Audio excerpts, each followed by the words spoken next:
इसको लिखो,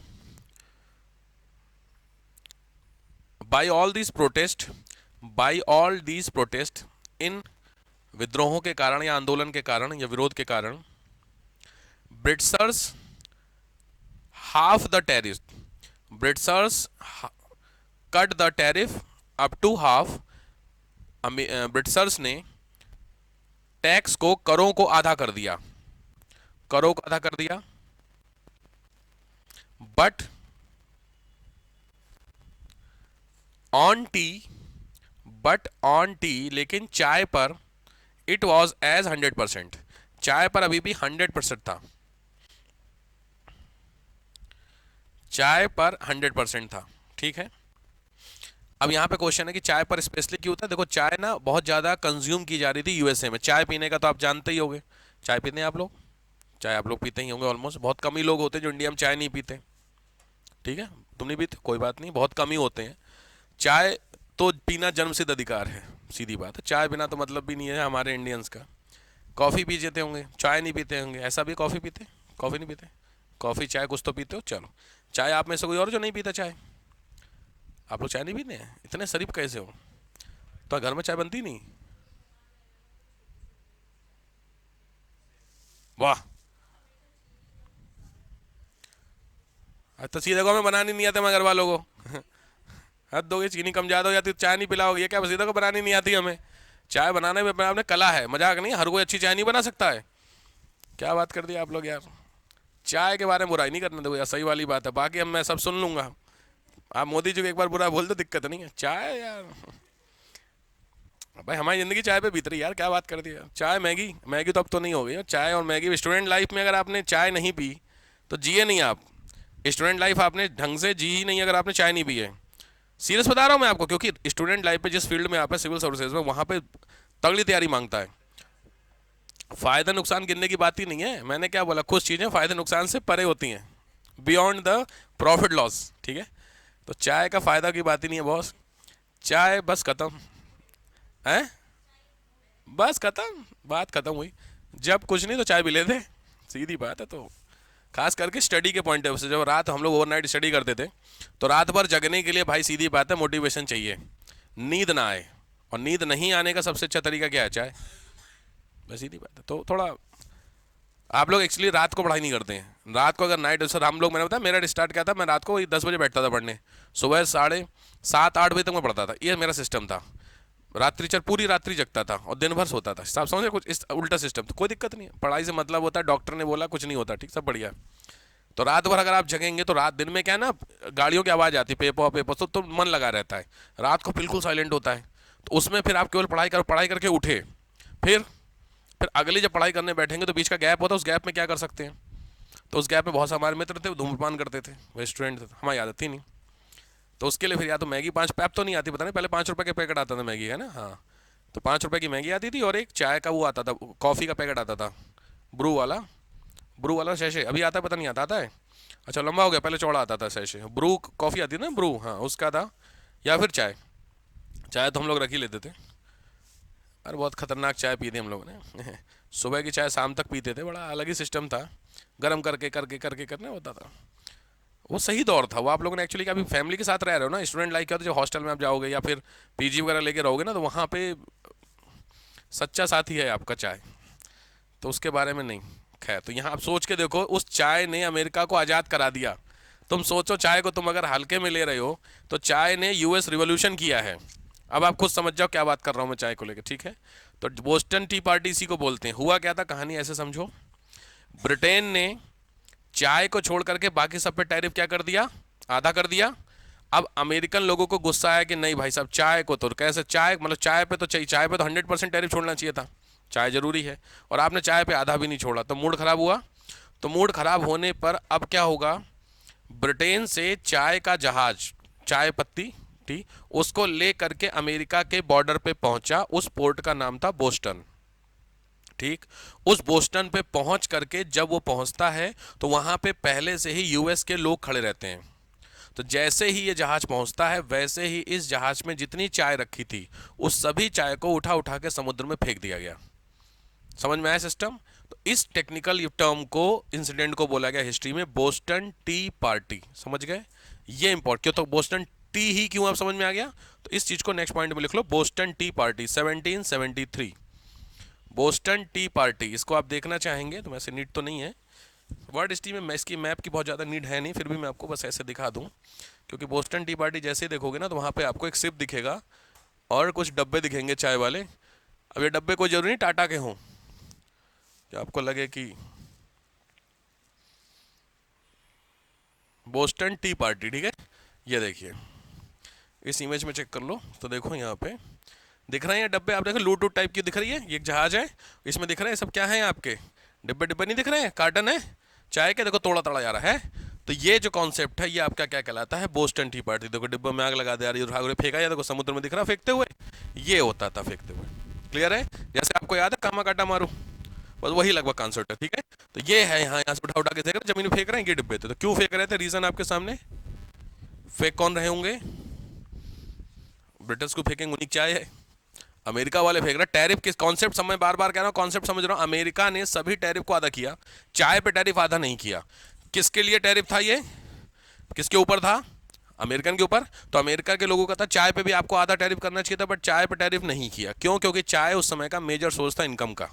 तो लॉजिक बात अगर हम कर देते तो हमारा घाटा, तो उसके अगेंस्ट क्या होगा, रिवोल्ट होगा। तो ये उसके अगेंस्ट का रिवोल्ट था, जो कौन कर रहा होगा, बाई यूएसए। किसके अगेंस्ट में था, टी के पैकेट के, समझ गए। तो दिस इंसिडेंट को हिस्ट्री में क्या बोला था, known as a Boston T party. Clear हो गया? चलो लिख लो, बोस्टन टी पार्टी 1773 का कॉन्सेप्ट है, ठीक है। तो फाइनली फिर क्या होगा, फाइनली ऑब्वियस बात है मूड खराब हुआ किसका, ब्रिटेन का। खुन्नस, अब ब्रिटेन खुन्नस लेगा। हम लोग कब पहुंच गए, 1773 के आसपास पहुंचे हो, बस पहुंचो, बस आजाद होगा अमेरिका, ठीक है। अब इसके अंगेंस्ट में मूड खराब होगा किसका, इस इंसिडेंट के अंगेंस्ट में ब्रिटिशर्स का मूड होगा, क्यों नहीं होगा खराब। तो उसके अंगेंस्ट में ब्रिटिशर्स ने एक एक्ट पास कर दिया। नेक्स्ट लिखो, next point 1774 coercive act, COARSIV, coercive act, ये पास होता है, कोएर्सिव एक्ट।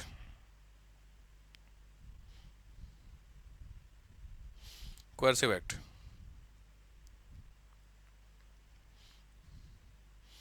लिखो, क्या था कोएर्सिव एक्ट, 1774 का था। लिखो, British parliament passed act, British parliament passed act, British parliament ने एक्ट पास किया, एक्ट पास किया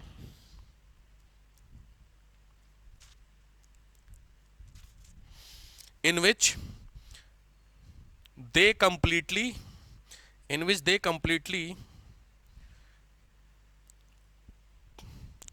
put the 100% tariffs of US goods.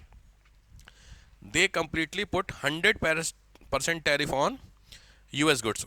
Britishers ने 100% कर लगा दिया किसके ऊपर, ब्रिटिशर्स ने यूएस के ऊपर। सही बात चल रही है, कॉन्सेप्ट समझ में आ रहा ना भाई साहब। सबसे पहले घटाया, टी पे नहीं घटाया, रिवोल्ट हुआ, हटाने के बाद फिर से उन्होंने 100%, अब 100% मूड खराब वाली बात थी। एक तरफ आप बोल रहे हैं कि हम आपके भला सोच रहे हैं और एक तरफ आप 100% टैक्स लगा दे रहे हो, तो ये कहीं ना कहीं नुकसान था। इसीलिए दिल्ली जीत गए इस बार मोदी जी, क्योंकि उन्होंने तो टैक्स का लिमिट तो इंक्रीज कर दी। इस बार तो दिल्ली खत्म थी, बहुत दिक्कत थी, तो देखे थे 12 लाख की लिमिट हो गई ना इस समय, तो उसका फायदा उठा गया, ठीक है। तो ये यहाँ पे हुआ चीज़ों का। अब लॉजिक बात सोचिए, जहां हम सोच रहे थे कि जो इस तरीके का रूल पास होगा जिसमें चाय पर भी टैरिफ खत्म हो जाएगा, वहीं रूल ऐसा आ गया कि जिस पे रूल हमने खत्म किया था उस पर फिर से लगा दिया, तो कहीं ना कहीं निगेटिव आ गया, ये निगेटिव नुकसान कर गया। लिखो, this was the major incident, this was the major incident in US history. US के इतिहास में मुख्य आंदोलन साबित हुआ, यूएस के इतिहास में मुख्य आंदोलन या मुख्य घटना साबित हुई।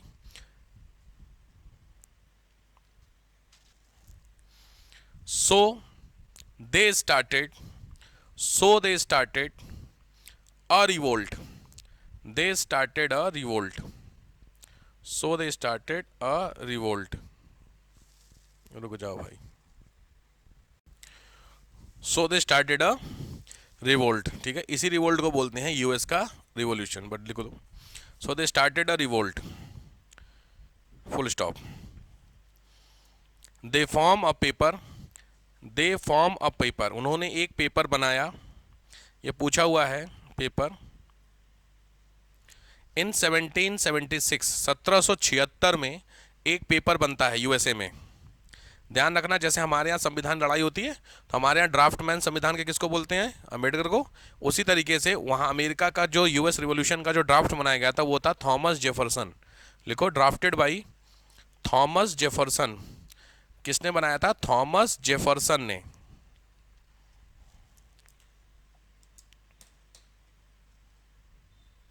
ठीक है, थॉमस जेफरसन। देखो पॉइंटर, इसके क्या क्या पॉइंट है थॉमस जेफरसन के, इसके पॉइंट क्या थे। तो पहला पॉइंट है ऑल पीपल आर इक्वल, सभी मनुष्य समान हैं, सभी मनुष्य समान हैं। दूसरा, second point, all people have some rights, सभी मनुष्यों के पास कुछ ऐसे अधिकार हैं। तुम लोगों को मैंने लिखने के लिए दिए थे, क्वेश्चंस हो गए थे इसके, वर्ड हिस्ट्री के क्वेश्चन पिछली बार मैंने दिए थे ना, 5-7 क्वेश्चन, 12 क्वेश्चन थे। कितने टोटल, 12 क्वेश्चन थे। तो 12 कस लिख लिए तुम, नहीं तुमने कौन से पॉइंट भेजे थे। अरे जो मैंने एक लास्ट टॉपिक हुए थे उसके क्वेश्चन मैंने मेंस के दिए थे आपको लिखने के लिए, 6 क्वेश्चन थे, वो अभी लिखे नहीं किसी ने। चलो भैया लिखा पढ़ी थोड़ा ध्यान दो। एक चीज़ समझ लीजिए, मैं बार बार कह रहा हूँ, वर्ड हिस्ट्री के लेक्चर बहुत ज़्यादा लंबे नीड नहीं है, टॉपिक वाइज लेक्चर होते हैं। तो टॉपिक वाइज का मतलब होता है अगर आपने पिछले वाले नहीं लिखे तो नए वाले फिर आपके आज के हो जाएंगे 6, क्या करोगे, समझ रहे हो। बढ़ते जब मैंने बताया था, इसी के लिए बोला था ना कि अलग कॉपी खरीद लेना, उसमें याद है, मुझे याद आ गया, हाँ मैंने बताया था, याद है कुछ। तो अलग कॉपी बना के आंसर राइटिंग करने, कंटेंट भी आपका तैयार होगा।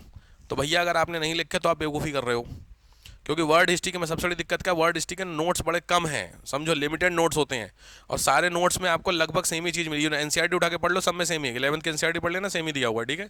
तो थोड़ा सा ध्यान से भाई लिखो, ऑल ह्यूमन या मैन आर इक्वल। दूसरा, all people have some rights which can not B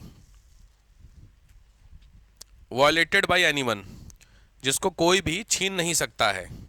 ईश्वर मतलब हर व्यक्ति के पास कुछ ऐसे अधिकार है जो छीन नहीं सकता है। Next, which can not be violated by anyone, किसी के द्वारा वायलेट नहीं किए जा सकते हैं। Third,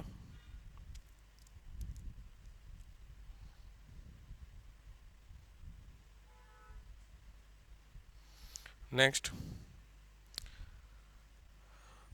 people is the main source for democracy, लोग लोकतंत्र का मुख्य स्रोत है। ठीक है,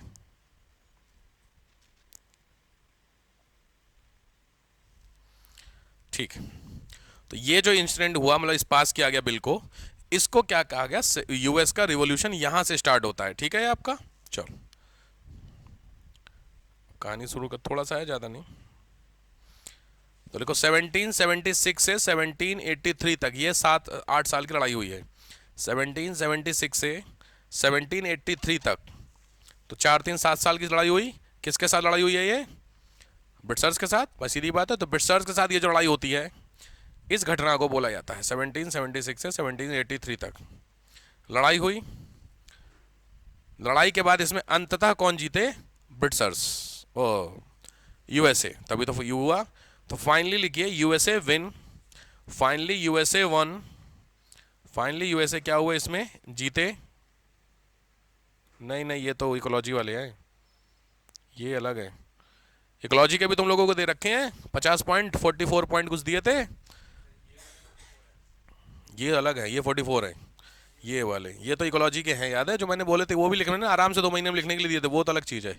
लास्ट लेक्चर जो आपका हुआ था वर्ड हिस्ट्री का, उस वर्ड हिस्ट्री में मैंने 6 क्वेश्चन लिखवाए थे मेंस के, याद है। कॉलोनियल क्या होते, पॉलिसी वॉलिसी वाले कुछ याद आ रहा है। अगर लेक्चर लिए हो तो, अगर नहीं लिए तो बहुत अच्छी बात है, मुबारक हो। अगर लिए हैं तो आपको उसमें क्वेश्चन दिए होंगे मैंने।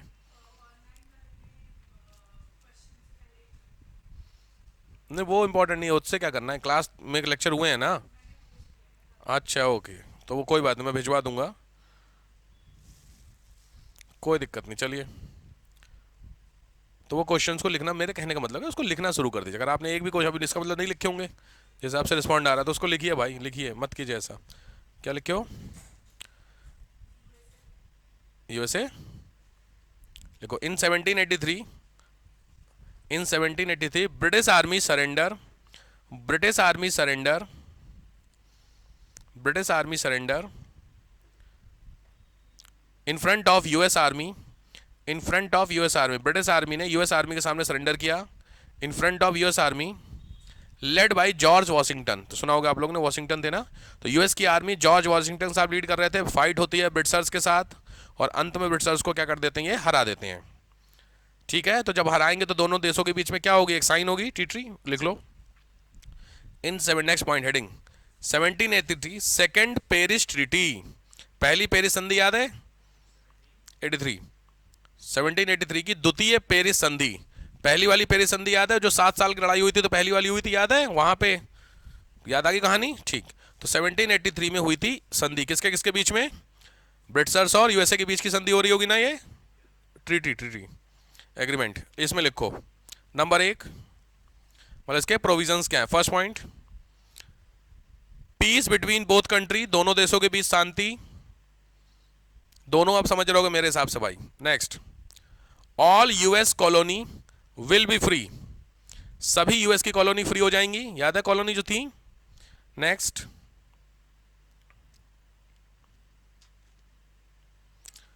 All land will be free which is captured by Britishers, Britishers ने जो जमीनें कैप्चर की थी वो जमीनें क्या हो जाएंगी, वापस हो जाएंगी, will be free by the Britishers, समझ गए, मतलब ब्रिटेन ने अमेरिका की 50 जमीनें कैप्चर कर ली होंगी ना, जमीनें वापस हो जाएंगी। और फ्लोरिडा मैंने पीछे बताया था, फ्लोरिडा किसके पास गया था, पेरिस ट्रीटी याद है, 3 देश उसमें शामिल थे, उसने उसको दिया तो उसने उसको दिया, तो फ्लोरिडा किसी के पास था ना, स्पेन। हाँ लिख लो, लिखो, Spain done a treaty with Britishers, Spain ने ब्रिटेन के साथ एक और ट्रीटी की जिसमें फ्लोरिडा को दे दिया गया, फ्लोरिडा को वापस ले लिया स्पेन ने, याद है ट्रीटी में स्पेन को फ्लोरिडा मिला था, कुछ याद आ रही, कैरेबियन इनको मिला था कुछ सेंस है, तो स्पेन किसके पास था, ब्रिटेन के पास था, तो ब्रिटेन से स्पेन ने वापस फ्लोरिडा ले लिया, यानी अब फ्लोरिडा किसके पास पहुंच गया, स्पेन के पास। बाद में फिर अमेरिका ने डील साइन करके फ्लोरिडा को ले लिया था, ठीक है, कुछ ऐसा था। समझ गए यूएस क्रांति के हिसाब किताब, तो यूएस की क्रांति ऐसे होती है। अब आइए क्रिटिसाइज करिए थोड़ा सा, क्रिटिसिज्म, आलोचना।